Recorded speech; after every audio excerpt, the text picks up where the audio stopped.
नमस्कार साथियों, EPS 95 minimum pension बढ़ोतरी के एक और वीडियो में आप सभी का स्वागत है।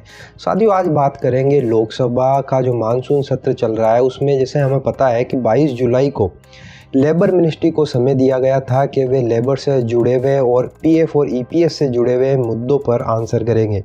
इसी को लेकर 22 जुलाई को संसद सत्र में क्वेश्चन पूछे गए लेबर मिनिस्ट्री से और जो स्टेट लेबर राज्य मंत्री हैं शोभा जी, उन्होंने उसका आंसर दिया। और साथियों, एनएससी के ही प्रयास हैं कि इस बार का जो उत्तर उन्होंने दिए हैं, क्वेश्चनों के जो आंसर उन्होंने दिए, उसमें कुछ ना कुछ थोड़ा बदलाव ज़रूर आया है। जितने भी पुराने सत्रों में हमने जवाब सुना था लेबर मिनिस्टर के द्वारा, श्रम मंत्री के द्वारा, वे एक रटा रटाया सा जवाब था। लेकिन इस बार एनएससी के प्रयासों से जवाब जो है वो थोड़ा सा हटके है। हालांकि पूरा निष्कर्ष नहीं निकला है, कोई रिजल्ट ओरिएंटेड जवाब नहीं था, लेकिन जो पुराने जितने भी आंसर दिए गए उनसे थोड़ा हटके और लग रहा है कि कुछ ना कुछ तो निकल कर ज़रूर आएगा। तो साथियों, आज के इस वीडियो में हम इसी को कवर करने वाले हैं, क्या क्या क्वेश्चन लोकसभा में पूछे गए थे और क्या श्रम राज्य मंत्री ने उसका जवाब दिया है।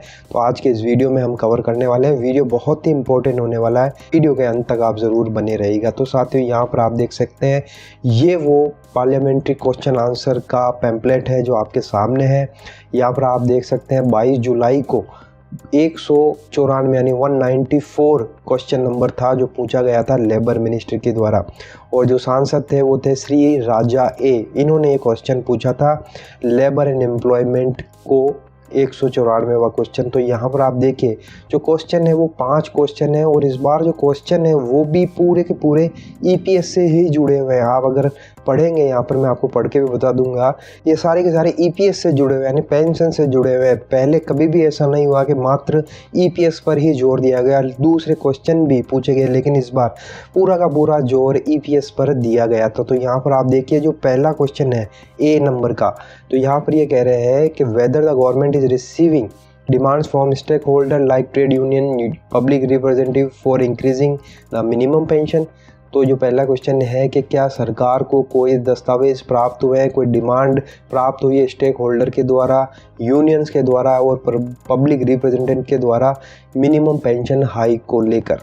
इसी को लिंक करते हुए दूसरा क्वेश्चन पूछा है कि अगर उन्हें डिमांड प्राप्त हुई है तो वो डिमांड्स क्या है और सरकार का उस पर क्या रिस्पॉन्स है। तो दूसरा क्वेश्चन भी इससे लिंक किया है। तीसरा क्वेश्चन पूछा है कि weather the government would consider positively the hike in minimum pension for the EPF subscriber in view of rising the cost of living index and hike in wages. तीसरा question भी इसी से लिंक है, क्या सरकार पॉजिटिवली मिनिमम पेंशन बढ़ोतरी की ओर देख रही है क्योंकि जो कॉस्ट ऑफ लिविंग है वो बढ़ता ही जा रहा है। चौथा क्वेश्चन है if so the detail thereof the time by which it is expected to be announce.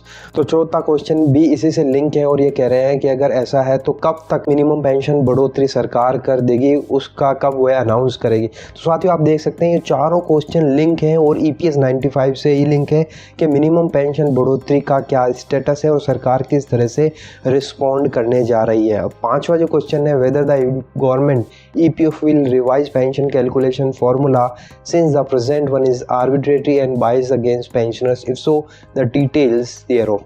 तो यहाँ पर जो पांचवा है वो कैलकुलेशन फॉर्मूले को लेकर है। ईपीएस 95 का जो कैलकुलेशन फॉर्मूला है बहुत पुराना हो चुका है और बाइज्ड है पेंशनर के लिए, तो उसको लेकर सरकार क्या कर रही है, ईपीएफओ क्या कर रहा है। तो साथियों, यहाँ पर 5 क्वेश्चन राजा जी ने पूछे हैं लेबर मिनिस्टर से। के बाद में जो स्टेट लेबर मिनिस्टर है श्री शोभा कार्नेल जी, आपको याद होगा साथियों, एनएससी की टीम ने बेंगलोर में इनसे मुलाकात भी की थी और ईपीएस 95 के पूरे मुद्दे को इनको समझाया था। तो शायद इसी का असर है कि आज जो ये आंसर इन्होंने दिया था पार्लियामेंट में उसमें कुछ थोड़ी सी झलक मिली है कि शायद कुछ सरकार कर सकती है। वो मैं आपको आगे बताऊंगा कि क्या इन्होंने आंसर दिया। तो यहाँ पर सुश्री शोभा जी के जो आंसर है वो इस तरह से हैं, ए टू ई इन्होंने आंसर किया है कि yes sir, various representatives have been received from various stakeholders to increase the minimum pension under the employees pension scheme। इन्होंने हाँ भरी और स्वीकार किया कि हाँ वेरियस बहुत सारे रिप्रेजेंटेटिव और स्टेक होल्डर्स ने मिनिमम पेंशन बढ़ोतरी के लिए संपर्क किया है और डिमांड रेज की है। तो इन्होंने ये तो स्वीकार कर लिया है कि हाँ बहुत सारे स्टेक होल्डर्स ने हमारे को अप्रोच किया है। आगे इन्होंने बताया the employ pension scheme 95 defined contribution defined benefit social security scheme The corpus of the employees pension fund is made up of contribution by the employer 8.33% of wages, contribution of central government through budgetary support 1.16% of wages up to an amount of 15,000 per month। तो इन्होंने यहाँ पर वही बताया है कि जो EPS 95 का कैलकुलेशन है और क्या स्कीम है उसके बारे में बताया है कि किस तरह से एम्प्लॉयर का कंट्रीब्यूशन रहता है और सरकार कितना कंट्रीब्यूशन जमा करवाती है। तो यहाँ पर तो सेम रिपीट इन्होंने आंसर दिया जो पहले भी दिया गया था। आगे लिख रहे हैं कि all benefits under the scheme are paid up out of such accumulations, the fund is valued annually as mandate under paragraph 32 of the EPS 95। तो यहाँ पर भी वही रिपीट बातें हैं कि EPS 95 का एनुअल वैल्यूएशन किया जाता है एज पर रूल।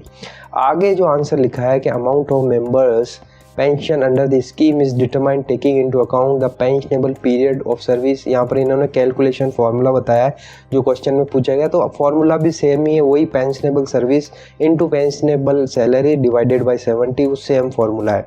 लेकिन जो हट की चीज़ इन्होंने बताई मैं आपको बताऊंगा कि इस बार के जो आंसर दिया है उसमें क्या चीज़ अलग है। आगे लिख रहे हैं कि it is evident that the amount of pension is based on A pre defined formula, however the government for the first time in the year 2014 provided A minimum pension of ₹1000 per month to the pension under the EPS 95 by providing budgetary support, which was in addition to the budgetary support of 1.16% of wages provided annually towards EPS 95 to Employees Provident Fund Organization। तो यहाँ पर ये कह रहे हैं कि पहली बार 2014 में सरकार ने 1000 रुपये मिनिमम पेंशन कर दी थी, जो बजटरी सपोर्ट है 1.16%, उसके एडिशन में इन्होंने 1000 रुपीज़ कर दिया था मिनिमम। लेकिन हालांकि हम सभी को पता है बहुत सारे आज भी इतने पेंशनर्स हैं कि उनको मिनिमम 1000 रुपीज़ भी पेंशन नहीं मिल रही है, और ये सरकार को भी पता है, लेबर मिनिस्ट्री को भी पता है। NSE ने बहुत सी बार डॉक्यूमेंट के साथ में सारी सरकारों और EPFO को दिया है कि देखिए इतने सारे पेंशनर हैं जिनको 1000 रुपये भी नहीं मिल रहे, फिर भी यहाँ पर देखिए इन्होंने वही रिपीट किया है कि 1000 रुपये तो मिनिमम सबको मिल रहा है। आगे ये जो लिख रहे हैं ये महत्वपूर्ण है, जो इस बार अलग कुछ दिखा है।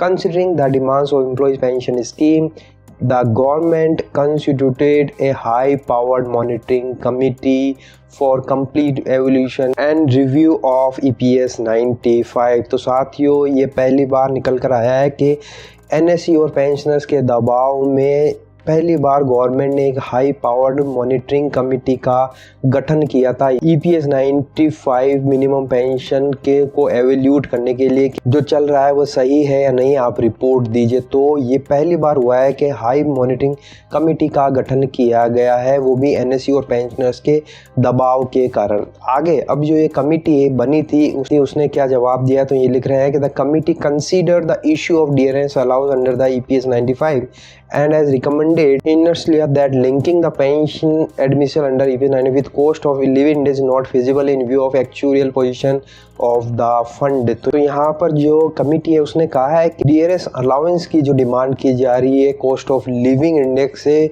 जोड़ने का, वो है फेजिबल नहीं है। यानी कि मिनिमम पेंशन बढ़ोतरी को लेकर देखिए साथियों इस बार कोई जिक्र नहीं हुआ है कि बजट डिफिसिट में या घाटे में है। पहले आप अगर गौर करेंगे, पहले जितने भी पार्लियामेंट्री सेशन हुए उस समय एक ही रटा रटाया आंसर दिया जाता था कि फंड डिफिसिट में, लेकिन इस बार इस बात का जिक्र नहीं किया गया लेबर मिनिस्टर के द्वारा कि फ़ंड डिफिसिट में, यहाँ कहीं जिक्र नहीं है कि फ़ंड डिफिसिट में है, यानी कि फ़ंड अच्छी हालत में है। खाली कमिटी ने ये यहाँ पर लिखा है कि DA हम नहीं दे पाएंगे, वो फेजिबल नहीं है पोजीशन को देखते हुए, लेकिन मिनिमम पेंशन बढ़ोतरी की जा सकती है। अगर आप इनडायरेक्टली सोचें, केवल इन्होंने DA का जिक्र किया है, DA नहीं दी जा सकती, DA फेजिबल नहीं है, लेकिन जो मिनिमम पेंशन बढ़ोतरी की मांग है 7500 प्लस जो मेडिकल सुविधा की भी मांग की जा रही है, क्या वो दी जा सकती है।